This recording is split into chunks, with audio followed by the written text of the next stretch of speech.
અત્રેની SCG hospital ખાતે કેન્સરના દર્દીઓ માટે નવી ટેકનોલોજી ઇમેજ ગાઇડેડ થેરાપીની સુવિધાનો પ્રારંભ થયો છે.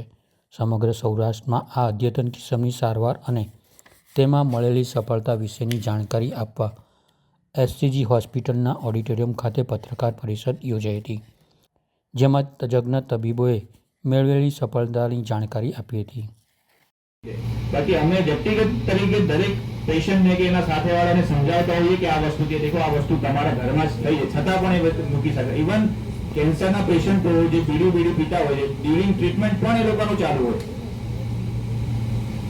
પણ છતાં પણ અમે અવેરનેસના પ્રોગ્રામો ચાલુ છે કે ભાઈ દરેક જગ્યાએ જે કેન્સર પ્રિવેન્ટેબલ છે, બરોબર, એમાં અગર ખાસ કરીને વ્યસન, આપણે આ એરિયામાં તો વ્યસન સૌથી મોટું કારણ છે હેડ એન્ડ કેન્સર થવા. મોઢાના કેન્સરો સૌથી વધારે પ્રમાણમાં અહીંયા જોવા મળે, જે માવા, ગુટકા, તંબાકુ, બીડી ને આ બધી વસ્તુના કારણે હોય, બરોબર, પણ છતાં પણ આ વસ્તુનું પ્રમાણ વધતું જ જાય છે.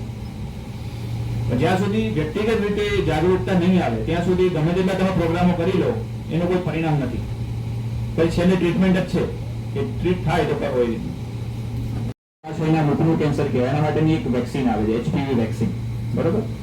એ અમારે ઘણા પેશન્ટ અહીંયા એ વસ્તુ ચાલુ છે કે એમાં જનરલી 9 વર્ષથી લઈને 30 વર્ષ સુધીની કોઈ પણ છોકરા કે છોકરીઓ હોય, બરોબર, તો એનામાં 2 થી 3 ડોઝ આપવામાં આવે તો લાઈફ ટાઈમ ખાલી સર્વાઇકલ જે ગર્ભાશયનું મોઢું કહેવાય, બરોબર, એનું જે મેઇન કારણ છે એના કેન્સર, HPV વાયરસ, એના ભાગનું કેન્સર, આ બધા કેન્સર થવામાં આ વાયરસની એક રીઝન છે. તો આ વેક્સિનથી આ બધા કેન્સરમાં ઘણા પ્રમાણમાં ઘટાડો કરી શકાય અને ઘણા પેશન્ટો જેને અમે સમજાવી આવીને એ વસ્તુ કરાવે.